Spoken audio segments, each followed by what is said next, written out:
Bueno, buenas tardes. Mi nombre es Silvia Herrera, soy R2 de Medicina Interna y hoy les voy a presentar el ensayo clínico SPAVE, que es el tratamiento intensivo dirigido contra el colesterol LDL en pacientes con enfermedad cardiovascular arteriosclerótica. Mi asesor fue el doctor Irving Loera, profesor titular de Medicina Interna. ¿Es arteriosclerótica o aterosclerótica? Aterosclerótica. ¿Cómo? Aterosclerótica. Bueno, ese tema es muy importante porque es una de las preguntas importantes en la prevención secundaria contemporánea y es que si perseguir una meta de menos de 55 miligramos sobre decilitro de LDL supera a perseguir una meta menor a 70 miligramos sobre decilitro de LDL.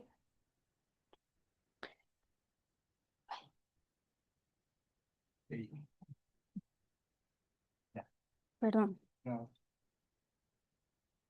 Bueno, antes de entrar en el ensayo clínico, vale la pena contextualizar la relevancia editorial.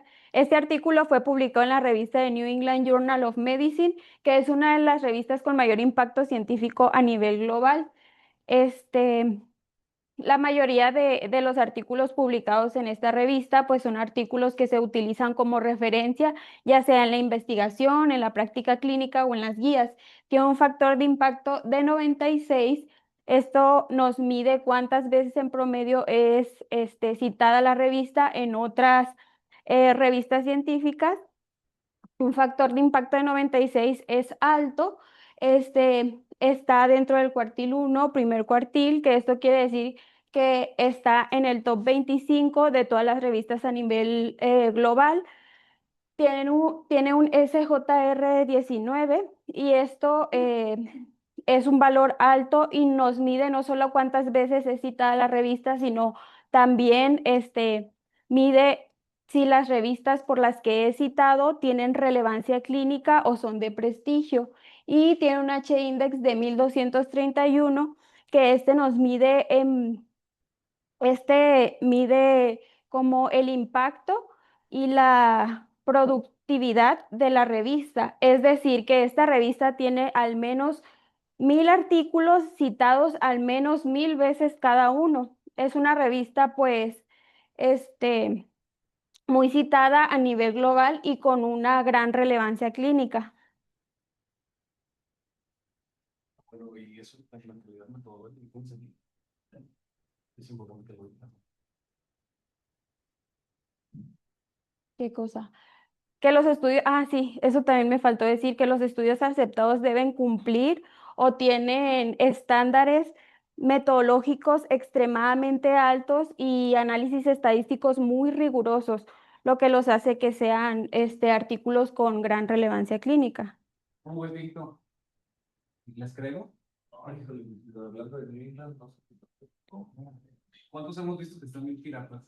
No sé, hay mucha lana de por medio. Mucho, mucho. Pues ojo, eso queda Mira entre aquí. comillas de cualquier revista, ¿eh? Ay, bueno, eh, este ensayo clínico fue realizado por autores con alta experiencia en cardiología intervencionista y también en lipidología. El autor principal fue John Jo Lee, y el presentador en la ACC del 2026 fue Byung-Keu Kim, que es director del Departamento de Cateterismo e Intervencionismo de la Universidad de Yonsei. Esta universidad es una de las más prestigiosas de Corea del Sur. El estudio fue financiado por el Cardiovascular Research Center de Corea del Sur bajo contrato con Yuhan, que es un fabricante de los productos de ezetimiba. Sin embargo, en este ensayo clínico, los autores recalcan que los patrocinadores no intervinieron ni en la interpretación de los datos ni en la redacción del manuscrito, lo cual es importante porque nos ayuda a reducir el sesgo por patrocinio.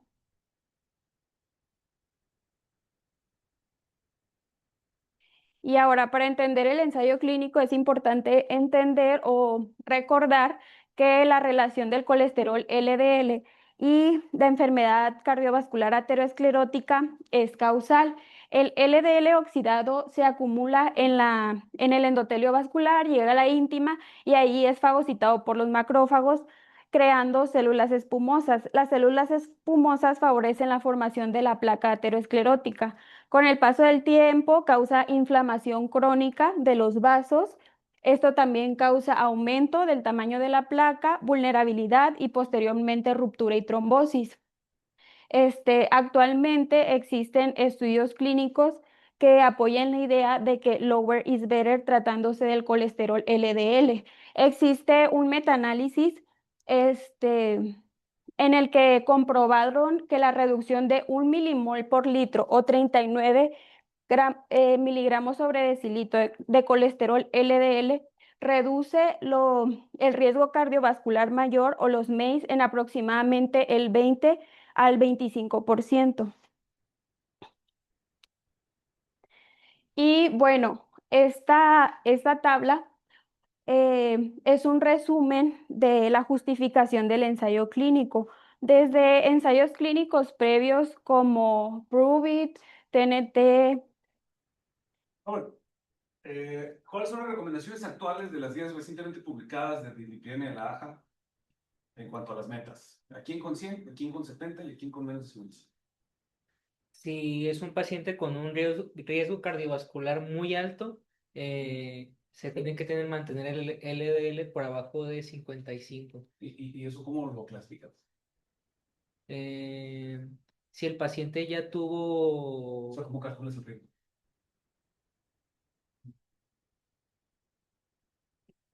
pues hay varias escalas. Está, Las guías son muy puntuales como. no, entonces no he leído la Sí. guía. Sí, la verdad no, tampoco me acuerdo el nombre de él. Gaby. Gloria. ¿Eh? No. Prevent, ¿no? Vale. Es la del Prevent. ¿Qué diferencia tiene del Bull Cohort de Equation de la escala Prevent? No tengo idea. Tiene dos, las principales. Bueno, tres. No me acuerdo, doctor, la verdad. Esos perros, a ver, no se estén soplando ustedes dos. Se van a dar secretos de aquí un gran termino. Tú sí, tú primero. Primero las damas. Bueno, va a salir todo, todo. Por favor. Según cuenta procedimientos. Uno que no ¿Cuál? Vale. ¿Cuál? El revés. Salvo mi y puntualmente el índice, al volver que además, ¿verdad? También voy a pacientes más jóvenes de tu edad. Ah, sí. Con tu tabaquismo, ¿qué hay de 30 años? Bajó el corte hasta los 30 años. ¿Qué más? Avi. Oh, entonces tú eres nada más para la carga intervencionista o qué? No. Ah, en el MC, ajá. La tasa de filtrado les falta. ¿Qué más? ¿Qué más, Elena? Incluso habían, esos no los pudieron incluir tal cual, pero incluso habían puesto algunos tipos de cáncer asociados al tronco cardiovascular, pero no están incluidos directamente. No, pero no, sí está. ¿Qué quitó? Que es importante. ¿Y la cambió por? No, por la cosa por códigos postales. Por el Códigos postales. ¿Por qué es importante eso? Porque no es lo mismo tener un Will Smith en Hampton que tener un Will Smith en Hollywood, ¿no? Es cierto. O sea, ahí el tema sociocultural es muy importante. Y eso es lo que te da el riesgo, no tanto lo que pasa. Pero bueno, no está incluido México en ese y más o menos saben cómo lo hicieron. ¿Cuántos millones de expedientes revisaron? ¿Con cuántos se validaron? Por favor, doctores, no más la medicina. O sea, yo el cardio soy nada.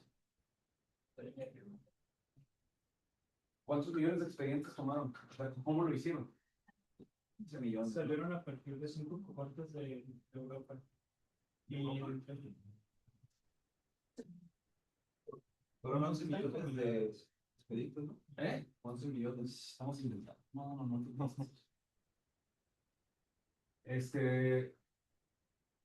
Bueno, las guías de dislipidemia son las primeras que ya te recomiendo. Bueno, las de hipertensión fueron las primeras. Te recomiendan tomar en cuenta ya previamente en lugar de las demás escalas, por todos los ventajas que tiene, que ya mencionamos, y que además tomó varias poblaciones, varias personas, pues. Y el hecho de que tengas un mexicano, porque también puede haber mexicanos viviendo en Hollywood o viviendo en Beverly Hills, y eso, pues, en el proceso le puede reducir el riesgo cardiovascular porque puede comprar salmón, ¿no? Es en serio. Se pregúntenle a quién de los pacientes de aquí compra salmón. Bueno, bueno, ese preámbulo, porque aquí ¿qué escala utilizaron, Chivis? ¿Cómo que escala Para utilizaron? hacer el riesgo cardiovascular a los pacientes. Ah, la Prevent. Pues si ya tienes unas recomendaciones internacionales, no tienes ni idea de qué es la pinche escala Prevent, vas a leer un estudio como este y no vas a entender de dónde salen los datos, pero para porque ¿qué es mejor? Porque no sobreestima tanto el riesgo cardiovascular como la full cohort depletion. Por ahí hay un estudio con más de 25 millones de los datos del NHANES o NANES, como le quieran decir, en donde, en donde hay un aumento de prescripción de estatinas hasta en 14 millones de pacientes cuando lo analizas de esa forma.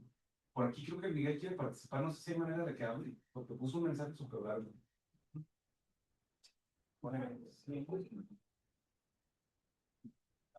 Que lo que está diciendo no tiene ningún sentido con lo que estoy diciendo yo. Es que no está conectado. Ah, no, está hablando de otra cosa. Este pone que difiere ahí un poco, pero está hablando del artículo. Pero bueno, ojo, es lo de hoy, es lo que tienen que saber. Sobreestimación es considerable. Imagínate cuántos millones de pacientes está sobreafectando. Y ahora tienes que dividir el riesgo como, usualmente, ¿cómo se divide el riesgo?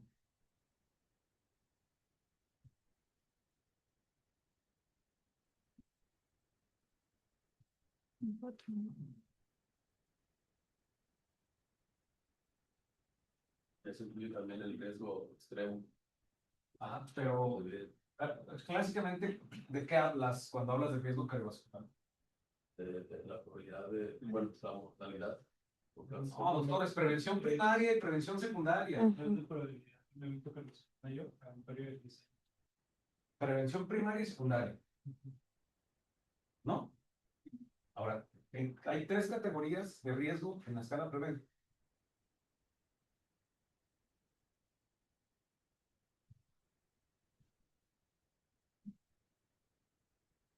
¿No? A ver, ¿de qué se van a morir? Una vez, hace poco, mi hija de 7 años me preguntó: oye, papá, ¿de qué te vas a morir? Le dije: mira, estadísticamente de una muerte cardiovascular. Es la primera causa de muerte. Y no sabemos estimar el riesgo de nuestros pacientes. No, ya mejor mire eso yo, porque nadie te va a entender. Ya hemos hecho una prevaloración, porque, o sea, ¿cómo es posible que no sepan que miden la escala Prevent antes de ver un estudio que viene a cambiar ciertas directrices? De hecho, se publicaron las guías después de ¿sí o no, Chilis? Sí, En base y a lo incluyeron. Bueno, sigue.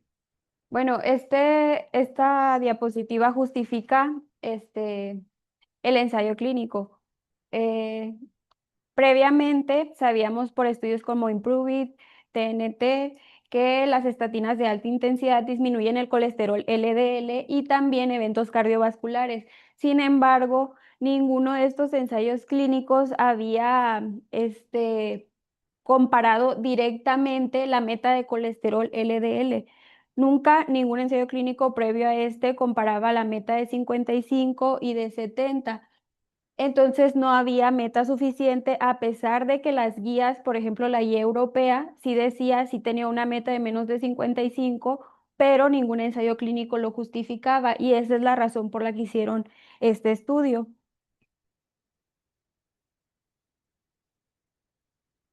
Ok, este, la evidencia clínica cada vez nos ha obligado a disminuir más o a ser más estrictos con las metas de LDL. Previo al 2018 se consideraba una meta de LDL menos a 100 miligramos sobre decilitro para pacientes con enfermedad cardiovascular aterosclerótica establecida. Esto cambió desde el 2018 al 2025. Esta fue la época de la transición. Primero bajaron la meta a 70 miligramos sobre decilitro con las guías de la AJA y la ESC. Después, las guías de la ESC bajaron la meta a menos de 55 en pacientes con muy alto riesgo. Es aquí cuando se empezó a justificar o a ver más en la clínica el lower is better o más bajo, entre más bajo mejor. Actualmente, pues este año salió la guía de la ACC AJA 2026, donde consolida con este estudio la meta de LDL menor a 55 para prevención secundaria de muy alto riesgo, perdón, y reemplaza la guía previa del 2018. Incorpora ecuaciones como por ejemplo la PREVENT y también incorpora otras mediciones como la lipoproteína A y la apolipoproteína B y también se enfoca más como en la utilización de inhibidores de PCSK9. Este, pero a pesar de todo lo que nos dice en la guía, que en pacientes de muy alto riesgo llevémoslo a una meta de menos de 55, la realidad es que algunos ensayos clínicos, como por ejemplo Da Vinci y Moebius, nos han demostrado que en la vida real los pacientes es muy difícil que lleguen a metas de menos de 55. Menos del 25% de los pacientes con una enfermedad cardiovascular aterosclerótica establecida alcanzan menos de 55 miligramos sobre decilitro. Ahorita ya no es un problema. Ok. Y para ¿Qué entre años son estos estudios? el, el Da Vinci creo que es del 2018 y Moebius no me acuerdo. O sea, habría que pensar qué porcentaje de utilizaron PKC en semana. Sí, Porque con eso los alcanzas. pues sí. Y para darle como más contexto a este ensayo clínico, pues tenemos los ensayos también Improve It del 2015. En este se comprobó que añadir ezetimiba a las estatinas disminuye el riesgo cardiovascular en un 6.4% de los eventos con un hazard ratio de 0.93. Logró disminuir el colesterol LDL a 53 y nos demostró que bajar el LDL más allá de las estatinas reduce eventos cardiovasculares. Con el estudio Fourier del 2017, utilizó inhibidores de PCSK9 y logró demostrar que disminuía el 15% de los eventos cardiovasculares. Este estudio validó los LDL muy bajos y logró bajar el colesterol LDL de 92 a 30. Y el estudio Odyssey del 2018 fue un estudio similar al anterior que también utilizaron los inhibidores de PCSK9, sin embargo los utilizaron en pacientes post síndrome coronario agudo. Este disminuyó un 15% de los eventos y logró disminuir el colesterol LDL de 93 a 48, demostrando un beneficio mayor con LDL basal alto, o sea que los pacientes que más se benefician son los que tienen un LDL basal más alto. Tienen su tamaño. Quieren estar bien más pegados. Y bueno, llegamos a la pregunta central de este estudio, que es la hipótesis. La hipótesis que hicieron en este estudio fue apuntar a una meta de LDL menor a 55, es superior a apuntar a una meta de menor a 70 para reducir eventos cardiovasculares mayores en pacientes con enfermedad cardiovascular aterosclerótica establecida, y es la pregunta que trata de responder este ensayo clínico. Bueno, ahora sí, entrando a la metodología del ensayo clínico. Este estudio fue realizado, es un estudio multicéntrico de 17 centros en Corea del Sur, con una del 2021 al 2022, con una N de 3.048 pacientes. Se aleatorizaron uno a uno por bloques permutados, estratificando a los pacientes por la clínica, si tenían diabetes, hipertensión, un síndrome coronario agudo y el LDL basal. O sea, ¿eso qué te dice? Vale. Entonces, por qué aleatorizarlos así?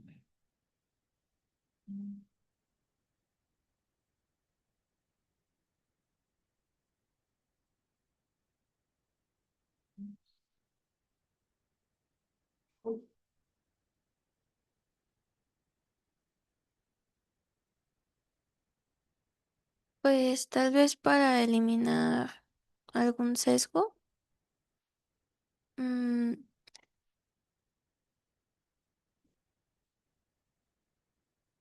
Las- Ya nada más me faltas tú.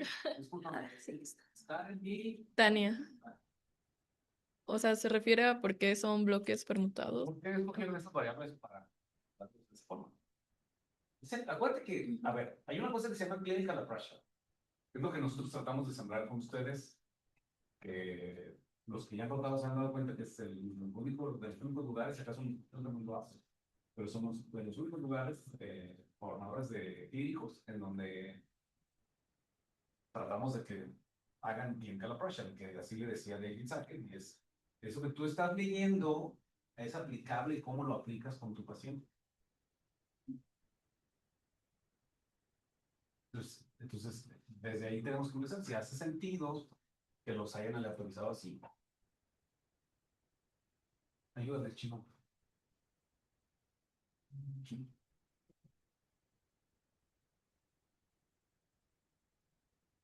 La verdad, o sea, la ventaja sería poner a estos pacientes de acuerdo a su basal, pero los puedes dividir en grupos similares para que no tengan más utilizados, unos con mayor ocupación.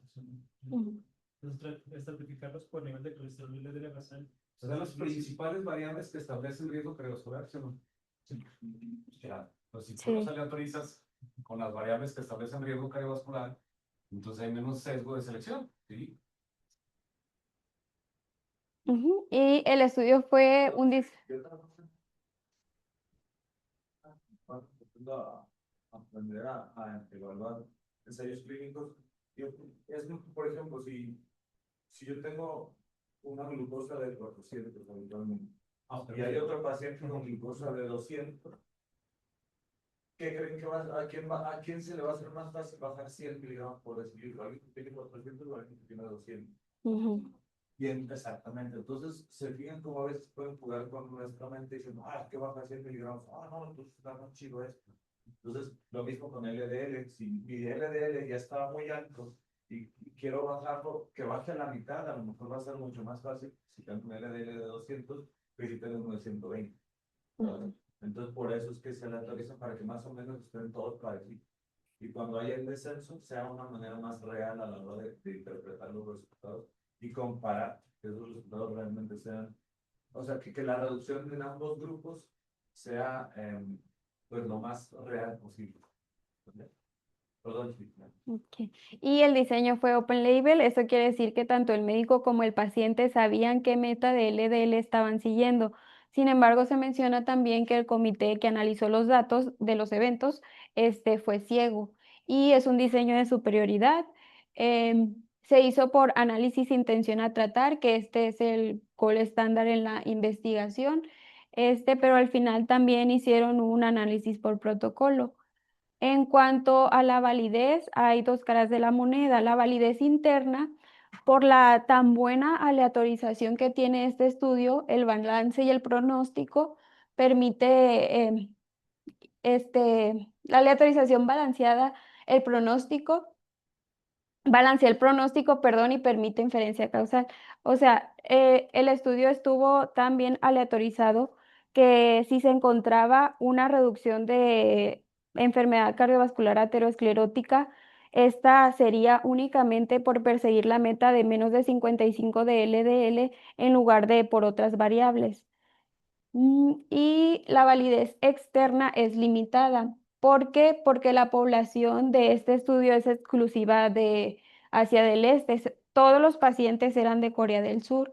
Entonces hay que tener cuidado en extrapolar este ensayo clínico a nuestra población porque, como sabemos, pues son diferentes. Y el diseño Open Label no garantiza el cegamiento absoluto y la muestra estuvo sobreestimada. La muestra que estimaron en este ensayo clínico fue de que los pacientes iban a presentar el outcome primario en un 15% y sin embargo solo se presentó en 9.7%. ¿Por qué crees que pasa eso usualmente en los ensayos, Robert? Puro sentido común.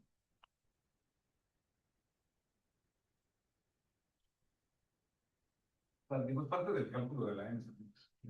Tú sabes, en estudios previos, cuántos pacientes van a tener un evento con características similares a las que tú piensas estudiar, y de ahí tú estimas el poder estadístico que puede ser. ¿Por qué? Porque muchas veces, porque eso es lo que pasa, bueno, a menos, o sea, te mandan mensaje, o sea, y así es en los protocolos de investigación, así es. Entonces es diferente al paciente que tú ves en la clínica, aparte no le cobras nada, entonces lo tienes con todos los medicamentos, todo patrocinado, pues, al paciente le va a ir mejor. Aún así es un error que no lo hayas estimado de esa forma. Y entonces, muchachos, eso que está diciendo la Chivis y Hugo también es bien importante. Siempre que revisen la metodología, tienen que ver cuántos pacientes ellos estaban estimando que iban a tener el desenlace. En este caso es un outcome cardiovascular. Entonces, ahí dice, nosotros estamos estimando que el evento vaya a ocurrir el 15%. Y el hecho, y ya cuando ven los resultados se dan cuenta que no fue el 15% y no estuvo tan cerquita. Y eso sí implica que el resultado no sea tan real. Pero ahorita lo vamos a ver, nomás para que recuerden que siempre en la metodología revisen esos detalles. ¿Vale?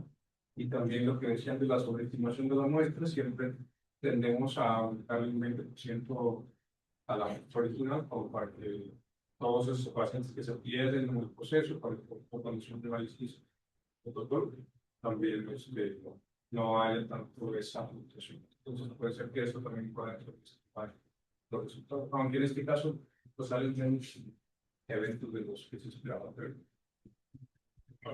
Bueno, continuando, a todos los pacientes se les hizo una visita basal donde se les tomó el perfil lipídico, registro de fármacos y ahí es donde sucedió la aleatorización de que si iban a perseguir la meta de menos de 55 o menos de 70. Después de esto, el paso 1 fue optimizar las estatinas. Utilizaban estatinas de alta intensidad a dosis altas. Sí, les dieron seguimiento al mes, a un año, a 2 años y a 3 años. Si en el seguimiento los pacientes no alcanzaban su meta de LDL, si no lo alcanzaron, entonces agregaban ezetimiba. Si persistía elevado en las citas de seguimiento a pesar del uso de ezetimiba con estatinas de alta intensidad a dosis altas, se le agregaba la terapia avanzada que era inhibidor del PSSK9. ¿Qué opinas de eso, Chivis?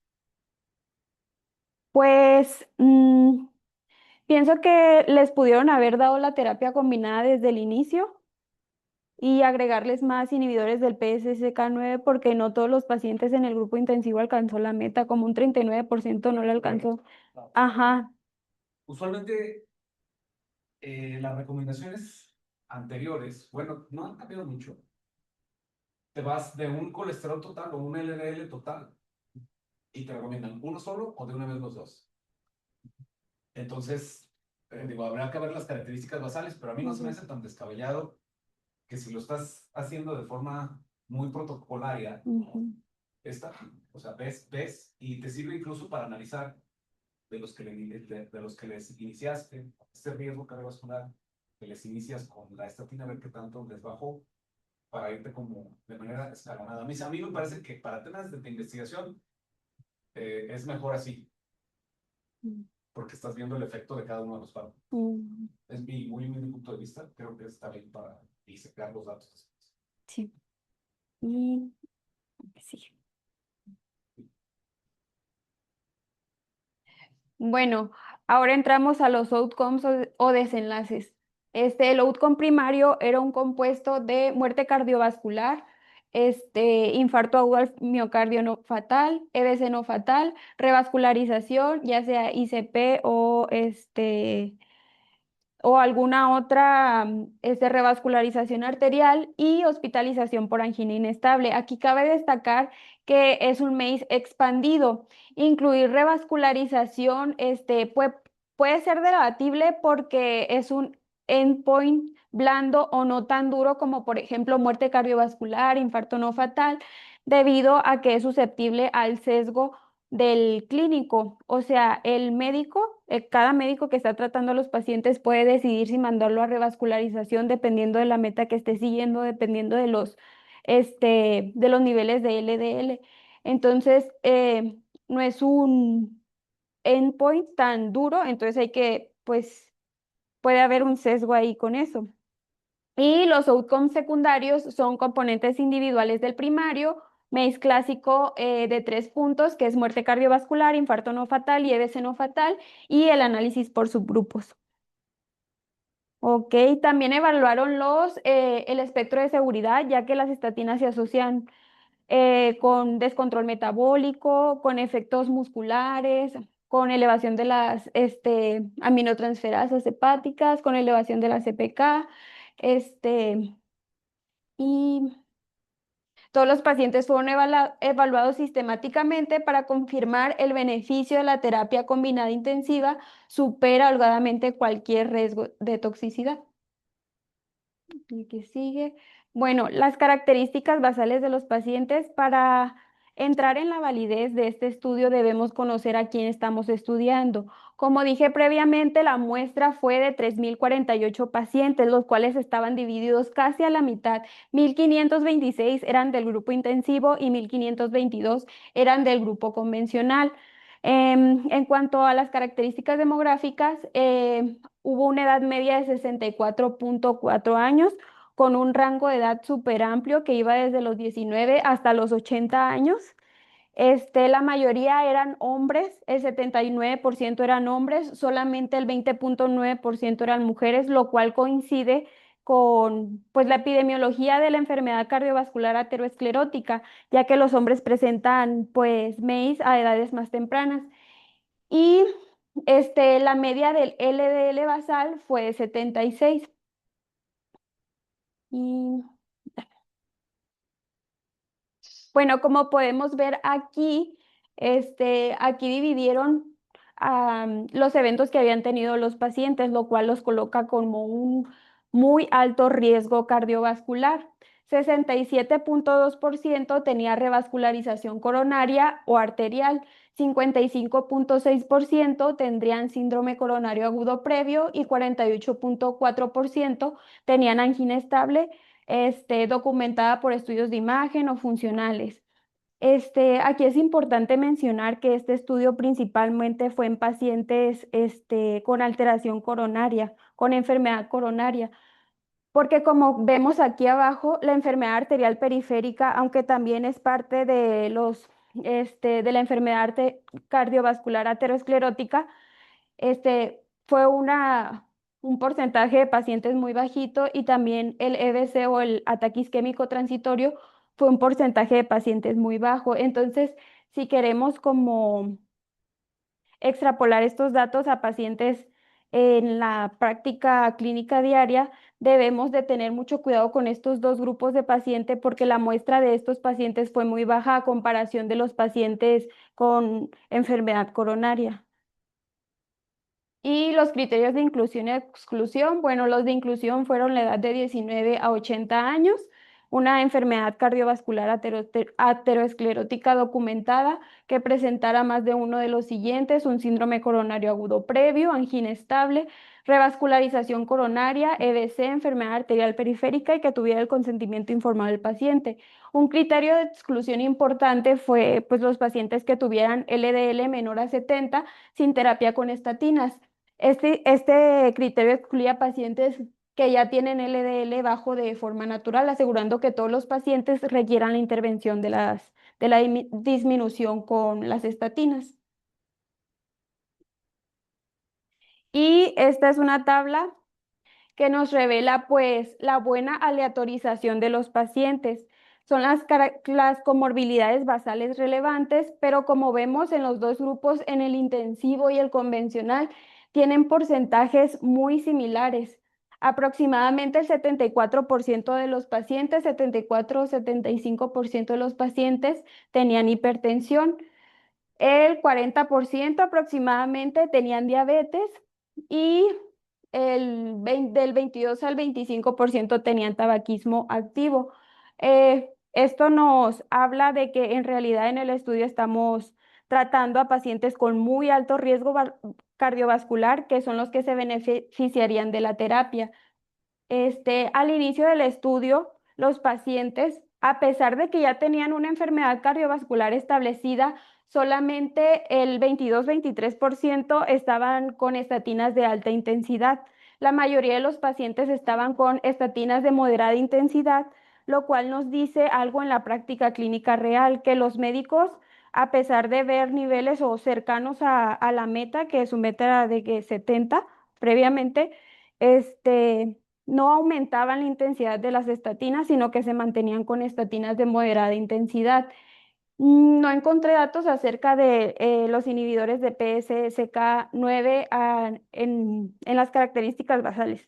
Solamente lo encontré al mes, que era muy, muy bajito el inhibidor del PCSK9.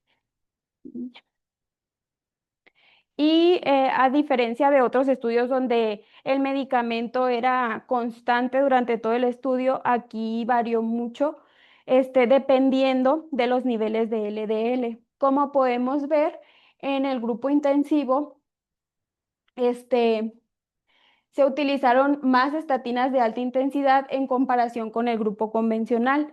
Y en la ezetimiba, por ejemplo, con el paso de los seguimientos, fue aumentando la población que utilizaba estatinas. Esto quiere decir que únicamente con la ezetimiba no llegaban a la meta de menos de 55 de LDL. Entonces, pues, bueno, yo creo que sería beneficioso que desde un principio comenzaran con terapia dual para estos pacientes.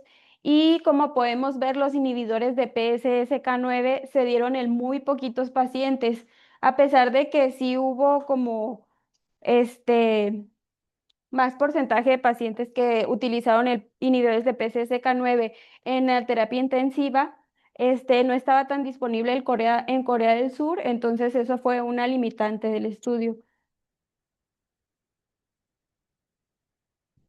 Y aquí podemos ver los niveles de LDL durante el seguimiento. Pues el LDL mediano durante el ensayo en el grupo intensivo fue 56 miligramos sobre decilitro y en el grupo convencional fue 66 miligramos sobre decilitro. Como podemos ver pues en esta tablita, desde el primer mes, la terapia bajó significativamente los niveles de LDL en ambos grupos, lo que nos quiere decir que no hay que esperar meses para iniciar el tratamiento ni tampoco meses para bajar a las metas que tenemos que tener en los pacientes, sino que en las primeras semanas podemos llegar casi a las metas. O sea, sí hubo una reducción significativa en el primer mes. Y también es muy importante que durante todo el estudio se mantuvo una diferencia de aproximadamente 10 miligramos sobre decilitro de LDL entre los dos grupos. Esto es importante porque a pesar de que es poquito, 10 miligramos sobre decilitro de LDL, esto sí nos ayudó mucho en los desenlaces cardiovasculares. Y aquí están los resultados. Esta es una de las diapositivas más importantes de todo el estudio. En el grupo de tratamiento intensivo, 6.6% de los pacientes presentaron el outcome primario. Y 9.7% de los pacientes presentaron el outcome primario en el grupo convencional. Esto nos da un hazard ratio de 0.67 con un intervalo de confianza de 0.52 a 0.86 y con una P estadísticamente significativa. Esto quiere decir que hay una reducción relativa del 33% en el grupo del tratamiento intensivo y la reducción absoluta fue de 3,1%. Entonces, el resultado fue estadísticamente significativo, pero todavía nos falta ver los desenlaces individuales. La siguiente. Y como podemos ver aquí en la curva de Kaplan-Meier, pues los dos grupos se van separando de manera progresiva, los cual nos quiere decir que el beneficio se acumula y que probablemente si le hubieran dado más seguimiento a la terapia, a disminuir el LDL menor a 55, probablemente hubiéramos tenido mayor beneficio cardiovascular. Y ahora sí, dentro de los desenlaces, de los desenlaces individuales, pues aquí tenemos el outcome primario compuesto dividido en cada uno de los individuales, ¿no? La muerte cardiovascular, a pesar de que sí tuvo un hazard ratio de 0,83, tiene un intervalo de confianza de 0,42 a 1,65, lo cual no es estadísticamente significativo. El infarto agudo al miocardio no fatal tuvo un hazard ratio de 0,46 con un intervalo de confianza de 0,23 a 0,91. Esto quiere decir que aproximadamente reduce el riesgo relativo un 54%, lo cual es muy, muy significativo, estadísticamente significativo. Otro resultado que sí les dio significancia estadística fue la revascularización con un hazard ratio de 0,63 con un intervalo de confianza de 0,47 a 0,83, lo cual reduce el riesgo relativo del 37%. Y también compararon MACE de 3 puntos, muerte cardiovascular, infarto agudo del miocardio no fatal y EBC no fatal. Este también les dio con un intervalo de confianza de 0,41 a 0,96. Sin embargo, pues como vemos acá arriba, sí les dio, pero solamente les dio por el infarto agudo del miocardio no fatal. Los otros desenlaces no tuvieron valor significativo, estadísticamente significativo.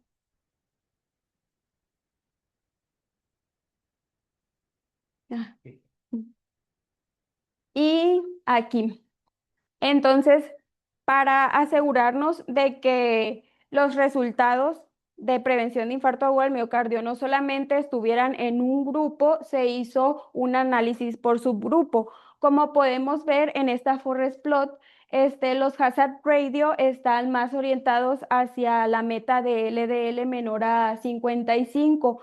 Y casi todo, lo importante es que casi todos los grupos analizados se benefician con la terapia intensiva, pero los que más se benefician son los pacientes que tienen pues alto riesgo cardiovascular, como por ejemplo los pacientes con diabetes mellitus, con diabetes, perdón, o con una hazard ratio de 0,53, con un intervalo de confianza de 0,36 a 0,78. Otro de los pacientes que también se benefician mucho son los pacientes menores de 75 años, más que los mayores de 65 años, los pacientes con un síndrome coronario agudo previo y los pacientes que han tenido revascularización coronaria u otra intervención arterial. Y también es importante que para saber si estos resultados fueron únicamente por la meta de menor a 55 y no intervinieron otros medicamentos como por ejemplo los ISGLT2, los GLP-1 o otros medicamentos que también apoyan o benefician al riesgo cardiovascular. Analizamos esta tablita que venía en el apéndice suplementario donde nos muestra qué otros medicamentos estaban recibiendo los pacientes y como podemos ver en la tabla, la verdad que estuvo muy balanceado el número de pacientes que recibieron esta terapia durante todo el estudio. Eso nos quiere decir que el beneficio que se demostró no es por otros medicamentos, sino que es específicamente por la meta de LDL.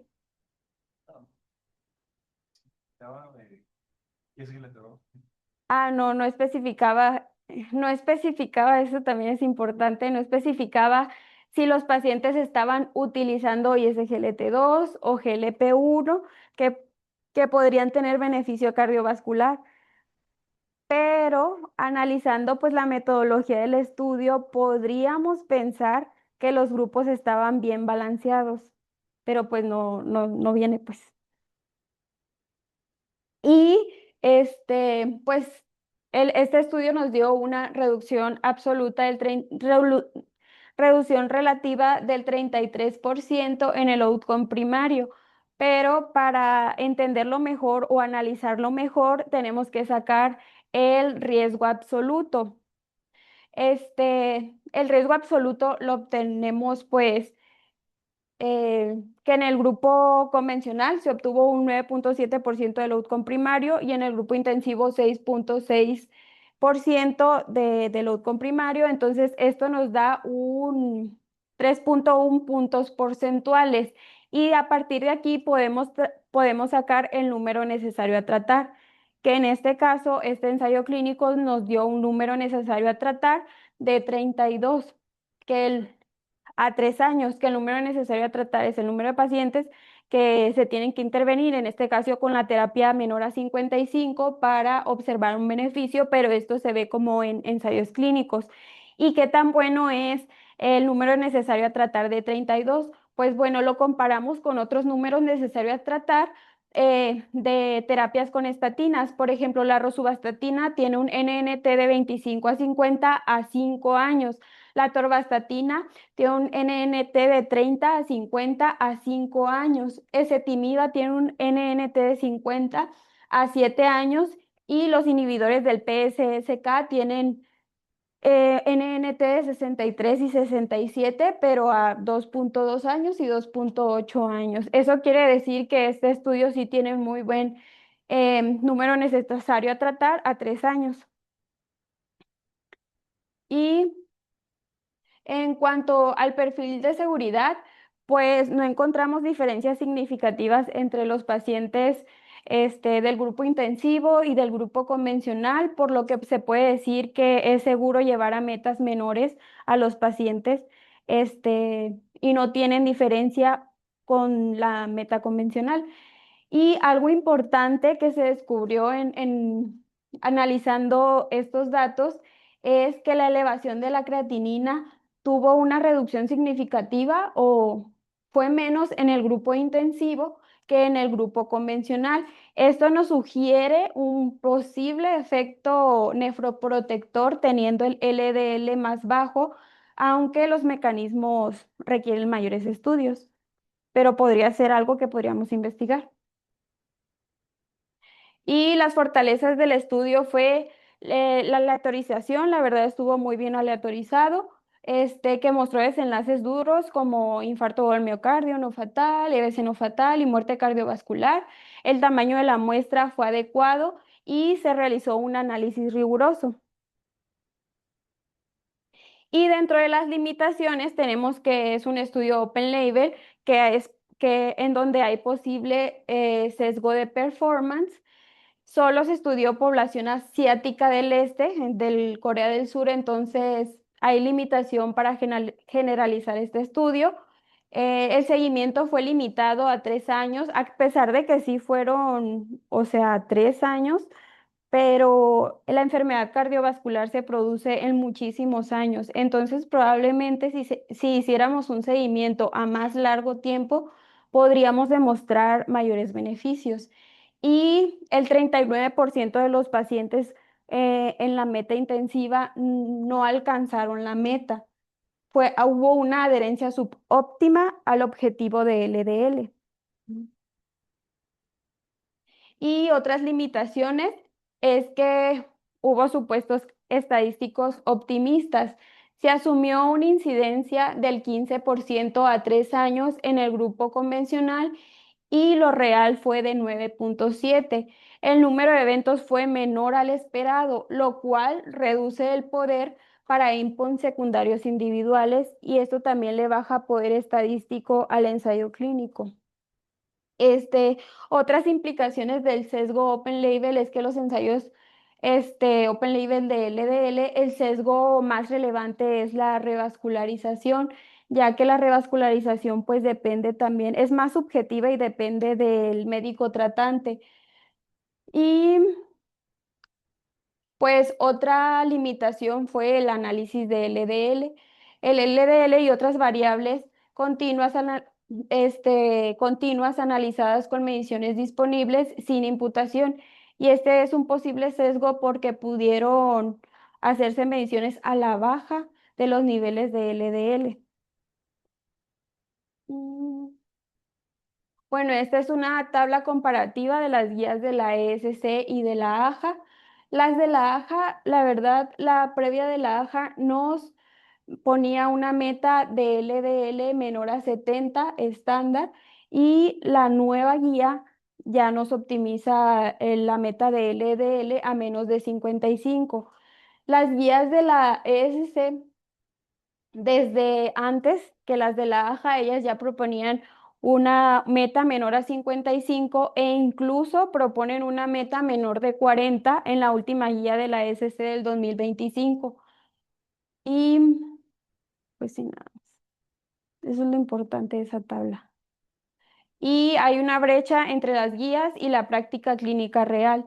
Este, menos del 25% de los pacientes, como ya les había mencionado, ya se ha demostrado en ensayos clínicos que en la práctica clínica real muy pocas personas alcanzan niveles menores a 55 de LDL. Solo el 10% usan ezetimiba y el uso de inhibidores de PCSK9 es aproximadamente del 1%, pero esto también es porque son muy costosos y no están tan disponibles. Y barreras reales para la implementación, como les digo, los inhibidores del PCSK9 tienen un costo muy elevado y cobertura limitada. En este estudio, solamente el 2.3 de los pacientes, y eran los que estaban en el grupo intensivo, usaron inhibidores del PCSK9 y fue a los 3 años reflejando restricciones de reembolso en Corea. En Corea estaba muy limitado el uso de inhibidores de PCSK9.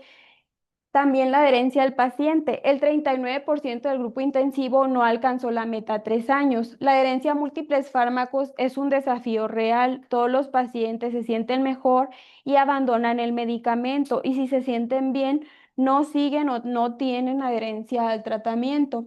Y muchos médicos, que era también lo que les comentaba, no intensifican el tratamiento cuando el LDL está cerca de la meta. Como por ejemplo, estos pacientes tenían un LDL de 76 y estaban con estatinas de moderada intensidad. Entonces los médicos mantuvieron las estatinas de moderada intensidad en lugar de aumentarlo, a pesar de que los pacientes ya tenían una enfermedad cardiovascular aterosclerótica establecida. Y pues ya mi pregunta de investigación es que si en pacientes con riesgo cardiovascular, esto surgió por la guía de la SC del 2025 que propone una meta menor a 40 miligramos sobre decilitro en pacientes con riesgo extremo. Entonces, si en pacientes con riesgo cardiovascular extremo, alcanzar una meta de colesterol LDL menor a 40, comparado con una meta menor a 55, reduce en mayor medida los eventos cardiovasculares mayores, particularmente usando inhibidores de PCSK9 e inclisiran. Y otra pregunta de investigación son los beneficios cardiovasculares observados en este ensayo clínico. ¿Son consistentes y generalizables en poblaciones occidentales, latinoamericanas y africanas con enfermedad cardiovascular aterosclerótica? Lo cual me hace pensar que sí, que sí hay un beneficio y más en esta población. Por ejemplo, la población latinoamericana tiene un alto riesgo cardiovascular. Entonces, si se estudió en estos pacientes, se beneficiaría más la población latinoamericana. Bueno, eso es lo que yo pienso, ¿no? Y mis conclusiones es que un LDL menor a 55 sí es superior comparado con la terapia clásica de menos de 70. La seguridad es comparable, no hay diferencias significativas entre perseguir una meta intensiva o una meta clásica.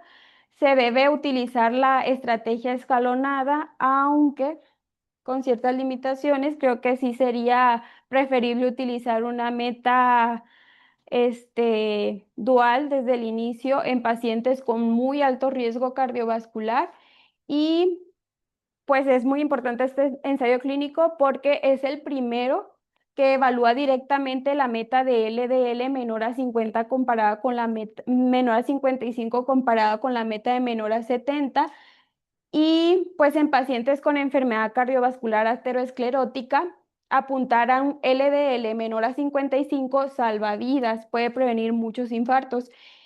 Y este ensayo clínico nos da la evidencia que necesitábamos para actuar con mayor decisión. Y eso sería todo.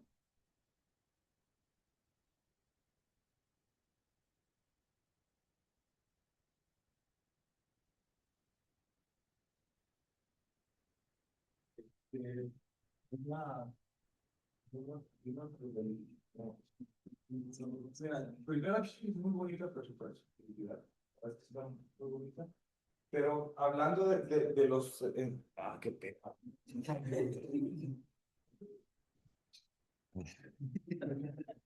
Hablando de los... de cómo evaluar ensayos clínicos, este ensayo tiene tres cosas por las cuales hay que o hay que tomar con medida los resultados. El primero de ellos es que cuando ven los resultados dicen que fue un análisis por protocolo y no por intención a tratar. Aunque al principio sí dice, es un análisis por intención a tratar porque es un estudio de superioridad, donde mi propuesta es que un LDL debajo de 55 es mejor que una meta con LDLs debajo de 70. Entonces, si mi hipótesis es que el ser más restrictivo en cuanto a los niveles de LDL es mejor, tiene que ser un ensayo de superioridad. Y por ser de superioridad, tiene que ser un análisis por intención a tratar. Y cuando ustedes ven, cuando está descrito, dice que en los resultados dice, y en nuestro análisis por protocolo, entonces Ujú, esa es la primera cosa que dicen aguas. ujú, Ahora, hay algunos que dicen, bueno, podría ser que no esté tan mal porque no estás evaluando un fármaco nuevo, sino una estrategia nueva. ujú, Desde esa perspectiva, el utilizar un análisis por protocolo no está descabellado, pero sí deja mucho que, o sea, te queda la duda, ¿y por qué no lo hicieron por una intención de tratar? Entonces, ese punto para mí fue así como que, a ver, ¿qué onda? ¿Qué está pasando aquí? No significa que los resultados no sean reales, pero ujú, significa que hay que tomarlos con mesura. ujú, ¿Sale? O sea, el hecho de que no pongan ese dato, ese análisis, ya es un punto malo para el estudio. Segunda cosa, en el mismo outcome principal quieren evaluar muchas cosas. 5 ujú, outcomes diferentes en el outcome principal. Entonces, ¿qué es lo que hemos platicado en algunas ocasiones? ¿Se acuerdan? Si yo estoy buscando un outcome crudo o todavía dos, dices, bueno. O incluso pueden ser dos outcomes completamente diferentes entre uno y otro. Por ejemplo, lo que hemos visto con el SGLT2, ¿no? Donde por un lado ves progresión de la enfermedad renal, ¿correcto, Chris? Y por el otro lado ves hospitalizaciones por falla cardíaca. Son dos contextos completamente diferentes, pero aquí son parte del mismo, ¿no? Que evento cardiovascular mayor, que muerte cardiovascular, que infarto no fatal, que evento cerebrovascular. O sea, son muchas cosas de la misma perspectiva. Entonces, el que hayan hecho outcomes, un outcome compuesto de todas esas cosas no está tan padre, ujú, más porque fue el outcome primario.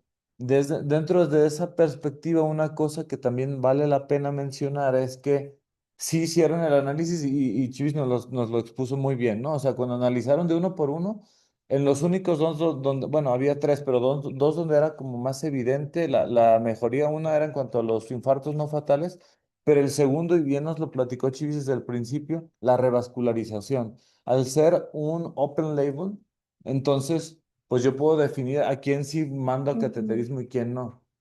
Entonces, que mi outcome dependa de una evaluación que hasta cierto punto puede ser subjetiva, obviamente resta mucho a este análisis. Y la tercera cosa, y quizás la que pese más, es justamente lo que ya nos platicaba Chivis. Si yo evalué, yo estimé que para encontrar una reducción del 24% en la reducción relativa, debía tener más o menos una cantidad de eventos de 15%, y resulta que en el grupo el que peor le fue, tuvo eventos de 9.7%, y el que mejor le fue de 6.6%, que es la terapia restrictiva. Entonces no están alcanzando, o sea, no se llegó al 15%. ¿Qué significa eso? Significa que sí hubo diferencias, sí, claro, o sea, es evidente que hubo diferencia estadísticamente significativa. Ahora, decir que sean esos números tan concretos como ahí los ponen, la verdad es que queda mucha duda, porque no, o sea, acuérdense que un ensayo clínico o los resultados del mismo no dependen del tamaño de muestra, dependen del número de eventos. Eso que no se nos olvide, es bien importante. No es lo mismo, o sea, un ensayo clínico va a depender de la cantidad de eventos que hubo en su mismo ensayo. Si yo estaba estimando que 15% tuvieran el desenlace final y resulta que no lo tuvieron, no llegaron ni al 10% en ninguno de los dos grupos, entonces cuando tú ves, y ¿cómo se dan cuenta? Vean los intervalos de confianza, están amplísimos. Esos intervalos de confianza amplios nos indican que en realidad ah, no es tan confiable el resultado. Repito, no significa que no, o sea, ahí está, o sea, es evidente que sí hubo una diferencia, pero tanto así como para casarme con la idea de que, porque si se fijan, los promedios de LDL fue 56 y 66, o sea, ni siquiera fue menos de Ujú, 55, que era lo que ellos estaban proponiendo, y que bien Chivis nos platicó, ¿no? O sea, casi el 40% no llegaron a esa meta. ujú, O sea, 4 de cada 10 no llegaron a esa meta, y aún así hubo una diferencia. ¿Por qué? Porque mm, el número de eventos que hubo al final del estudio fue menor del estimado. Entonces, ¿qué quiere decir? Que se están sobreestimando los valores finales. No que no existan, solamente se están sobreestimando. Y perdón, era lo único que quería hacer como de comentario. Yo te quiero felicitar por cómo desbarataste la forma que estuve ujú, explicando y dando el punto como, muy bien establecido de cada parte. Nos fuiste llevando de la manita, o sea, quien no lo haya leído para que haya tenido como la secuencia bien, no voy a sorprender en Facebook porque en realidad ya me quedaron todo lo más puntual y que hizo falta. Y a mí me gustaría, digo, obviamente, en todo este tipo de ensayos clínicos siempre es muy difícil porque para que tú hagas una aseveración de cómo les va a ir necesitas tener un montonal de factores controlados y regresiones logísticas y quitarles y ponerles. Me gustaría hacer hincapié y no sé si vino algo, no me acuerdo, lo leí hace un montón ujú, y medio leído. Los IMCs o pesos, no sé si tiene algo que ver por la población, como son ujú. coreanos, si tuvo algo que intervenir, porque también es un punto importante para mí. Creo que era de Eh, 30.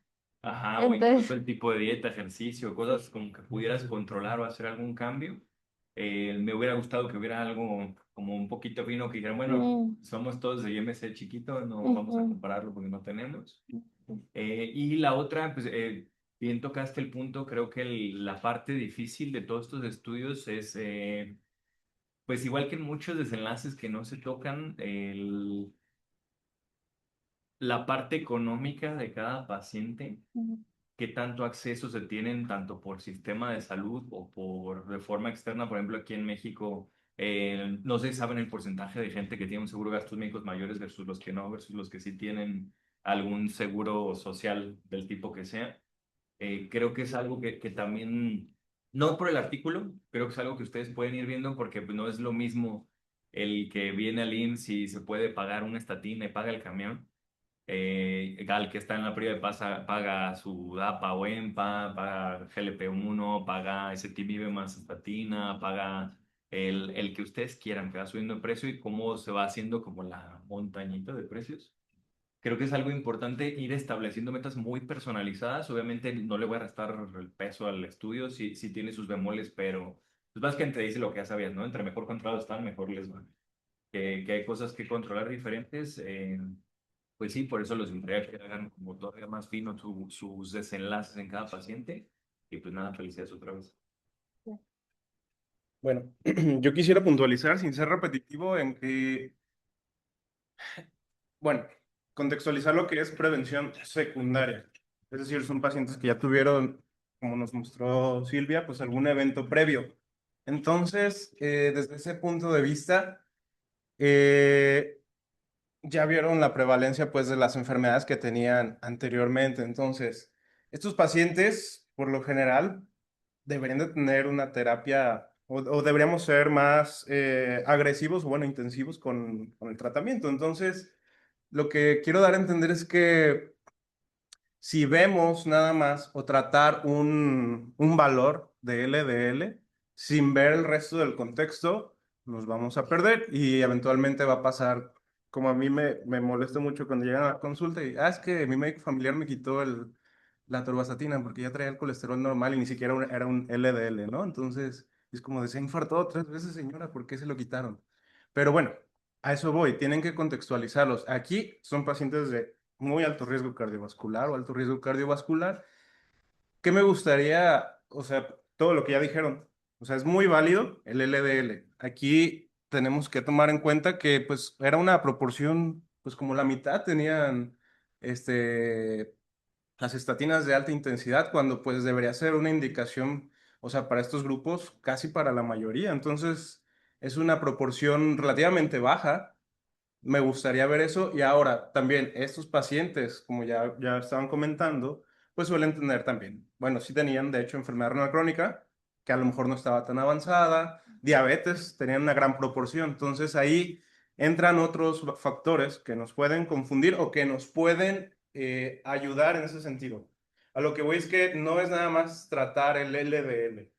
Sí, hay que optimizar esta terapia que probablemente nos va a disminuir los desenlaces cardiovasculares, pero también tenemos que verlo con el tratamiento estándar de estos pacientes que normalmente ya tenemos. Es decir, por eso le decía que buscamos, pero no viene el uso de SGLT2, GLP-1, que también valdría la pena ver esas terapias actuales, que es el tratamiento estándar, con estas metas de LDL. De verdad, cambiar el LDL o a lo que voy es ver el LDL o ver optimizar una terapia con estatinas de alta intensidad y ezetimibe y tal vez un inhibidor de PCSK9, pero no nada más estar viendo el valor de LDL. Sí, ya sabemos que el beneficio de las estatinas, del ezetimibe, pues es muy bueno en estos pacientes de alto riesgo cardiovascular porque estar nada más viendo un LDL de 50, de 55, cuando ya sabemos que se van a beneficiar. Entonces, depende de la óptica con que lo vean. No traten nada más el número, sino que vean todo el contexto del paciente. Entonces, sí, tomar con mesura de todas maneras todos los resultados. Sí hay una tendencia a que disminuye los MACE, pero no es pues algo contundente ni que tampoco podamos traspolar totalmente porque pues igual asiáticos. Ya no está mi asiático. Pero bueno.